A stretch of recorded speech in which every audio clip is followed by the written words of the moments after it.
Okay, that's the first one done. Off to the next one now, which is only probably 5 minutes away. So that's just a very short one. So let's approach this T-junction, turning left. So you see now, to position my car more to the left, where a lot of people go wrong. They keep their car pointing dead straight, which then gives you more steering to do when you come round. By getting the car angled to where you want to go, it makes it a lot easier, keeps it nice and tight. These little things, just adjusting your position sometimes, makes things a lot easier for you and everybody else.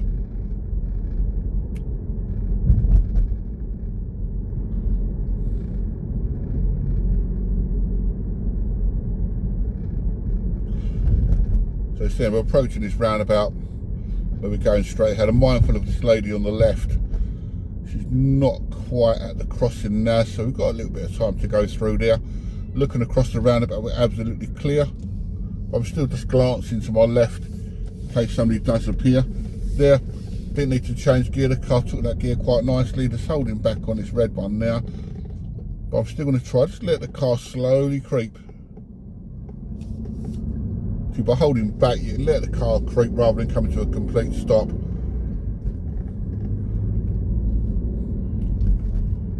So here, because we've got to go left onto the dual carriageway, there's no need to signal left. It's the only way we can go. I'm just glancing to my right now, keeping as tight as I can into the slip road. And building your speed up as quick as you can. And don't be frightened of using the lower gears. A lot of people will try to go into higher gear too soon, where the car is then going to lose a lot of power.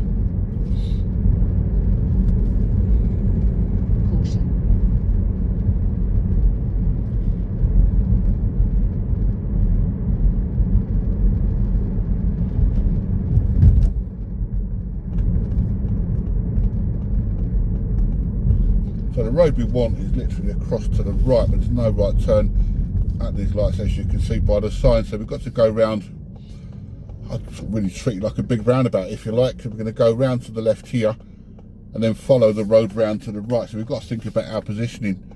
So when we come round, we're going to move from the left lane over to the middle or to the right, depending on road markings when we come round.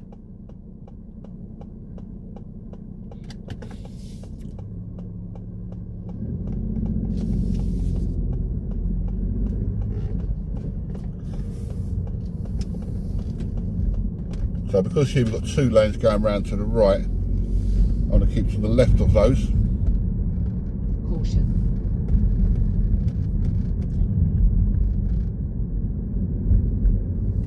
So we're going to go round to the right here, which brings me back round to the traffic lights where we're going to turn right. And as you can see, there's two lanes again which we can use for turning right.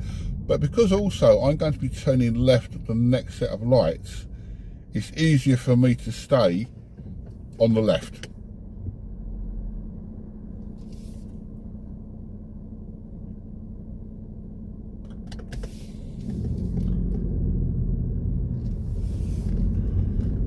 So I'm just mindful of this fan. It's always nice to have that little bit of clear air between you and the vehicle in front or alongside you. As most of you will know, I bang on about staggered formation as much as we can.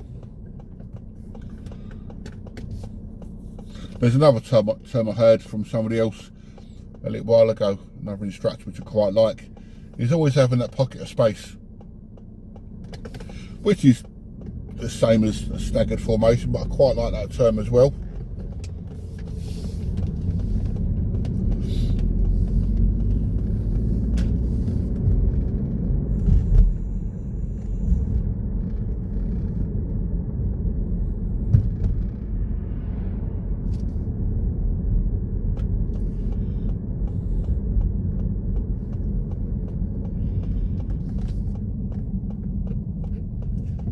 I don't know if you noticed how early I'm actually looking across to my right. A lot of people will say, just looking at this scooter now, my main bugbear. So a lot of people when they approach, they just look with their eyes. They move their eyes, but you just turn your head slightly, it opens up that field of view.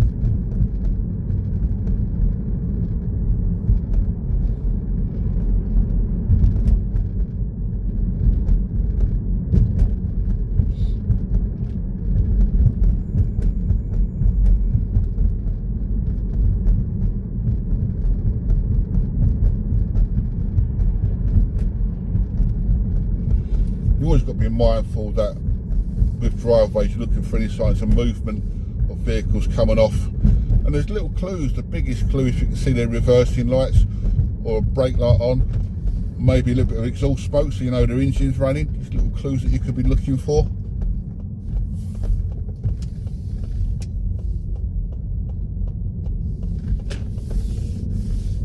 And moving the car over to the right here so I can see round this bend. With these parked vehicles on the left now, there's no point in moving back to the left and coming over again, because we can see the road is clear and it's only a short distance in between the vehicles. Here we're going to move back to the left. Again, it opens up our view. Then I'm just going to pull up on the left behind this little silver car, and we're at my next pupil. So I hope you enjoyed that little video, just a short one.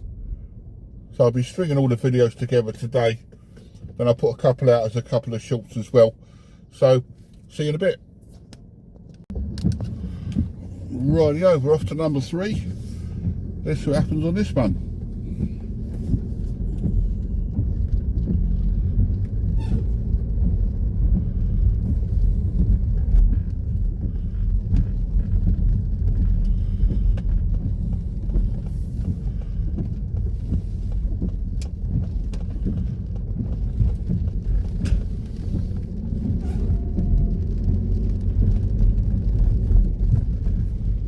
I don't know if you noticed the chap with the orange coat on the right might be the postman. Just looking out for any movement there to see whether they're going to cross. And by moving the car more to the right here, we're just opening that view up a little bit.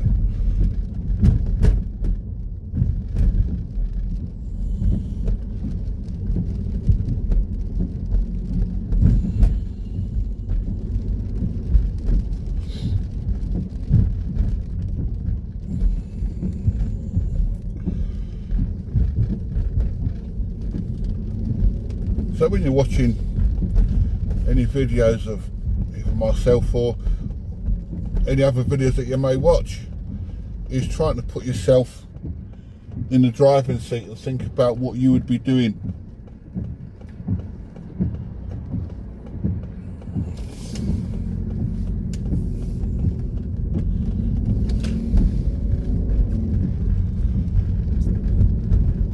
So as soon as I come out of the corner, I'm straight onto the mirror. It's a new road, new mirror. Although we can see it's absolutely clear when I come out, there's still that risk that, you know, a vehicle appears from a driveway or a side road very quickly. So it's just nice to be aware of what's going on around you.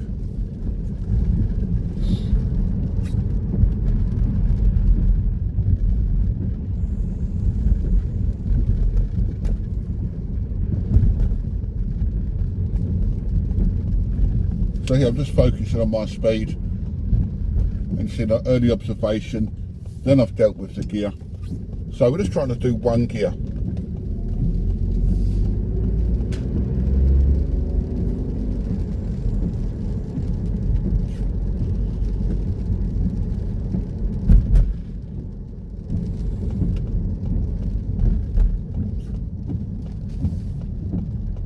So when I'm braking, I'm just braking very lightly just to let the car roll to a really smooth stop. Try to imagine you've got a glass of water on your dashboard and you don't want to spill none.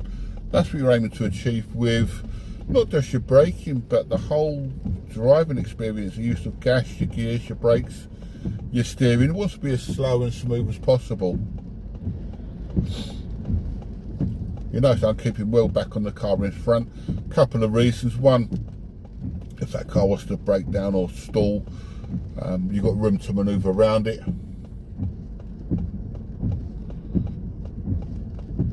If you got hit from behind, you don't want to get shunted forwards into that vehicle.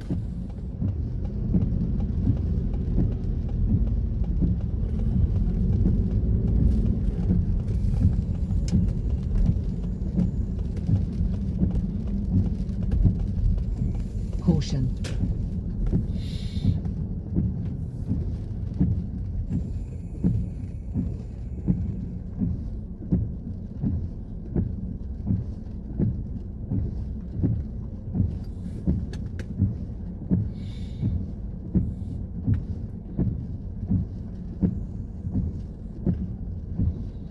Even when you're sitting here at the traffic lights or a junction, still it's nice to continue looking around to see how the traffic's flowing.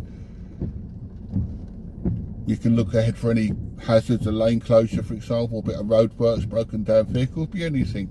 Just keep your mind occupied, just keep looking around the car. You're looking for any scooters or cyclists coming in between the cars. One of my big bugbears is these electric scooters that are cropping up from everywhere. And the trouble is they're not regulated, so anybody can rent them over a certain age. I dislike them, I think they're dangerous. So here I'm just looking at this car on the right. Just want that little pocket of space next to me. Always mindful of the fact that they could move over.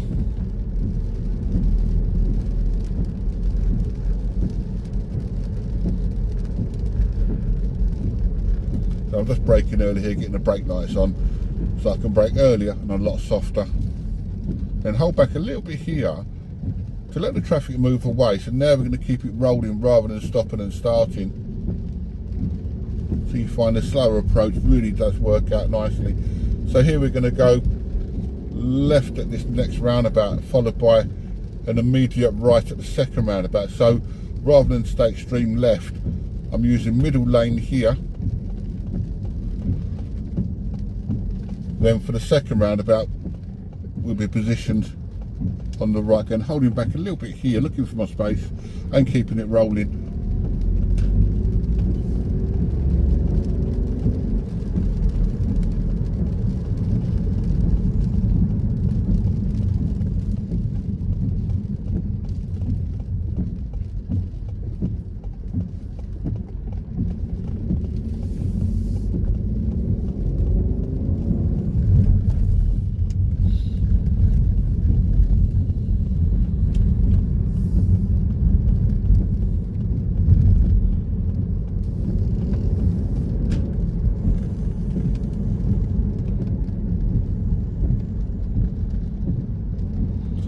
So that guy that done the video that I was talking about previously, what he was saying was it's roundabout on a roundabout on a roundabout, which you do get not just in Basildon but many busy town centres. So as long as you pre-plan what you're doing, you're not going to go really far wrong looking at the signs and markings. That is key. Rather than just aimlessly approaching a roundabout, not looking at where you're going. The signs and markings are there for a reason, and if you're unsure of the road layout, just bring your speed down that little bit more so you've got that little bit more time.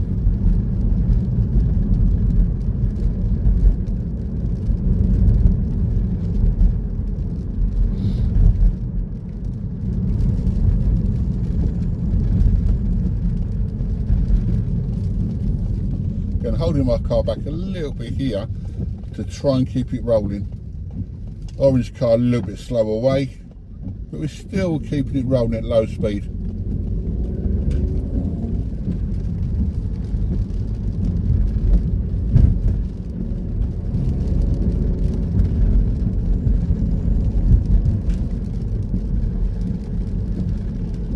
And the same with these vehicles turning, just holding back a little bit to open my space. Keeping an eye on the white van on the left. So again, this is all part of Basildon test areas. I know with that guy on the video, he did have a lot of time to cover every area, but you can see we're in a 50 limit now. And the examiners would expect you to be driving as near to the limit as you can, as long as it's safe to do so. They want to see you've got the confidence to drive at varied speed limits.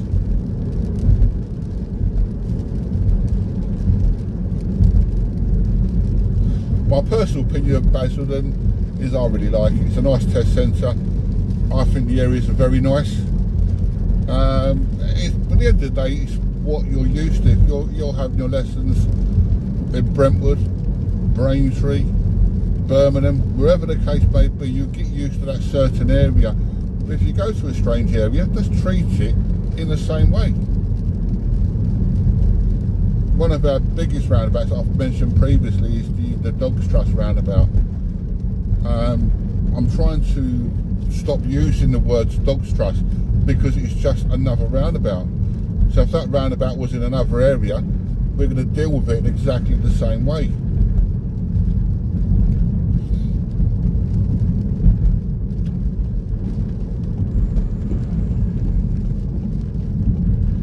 So I'm just mindful of the silver car that might come out from the right. And looking ahead now.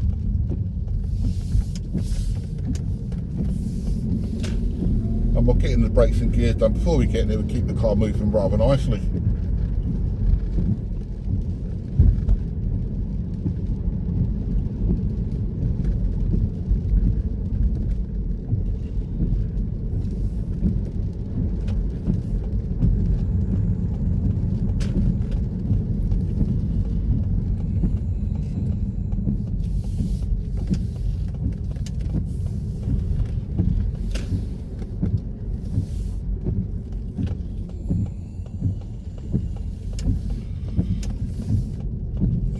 So we're just in the road of my next one, so we're going to stop here, wind this a little bit up.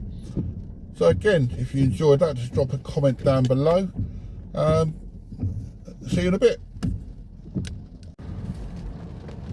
Okay, I'm just going to wind this video up for now. We've got about 20 odd minutes, so that should be enough to keep you quiet for a little while. If you've got any questions on what we did this morning, just drop me a message down below. And like I said at the start of the video, if you haven't subscribed, it will really help us out on the channel to subscribe. It costs absolutely nothing apart from a little bit of finger work on that little button.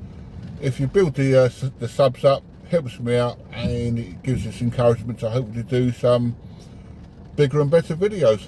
So I'm going to wind this down now. I'm going to try and get a bit of lunch. Speak to you all later. Cheers all.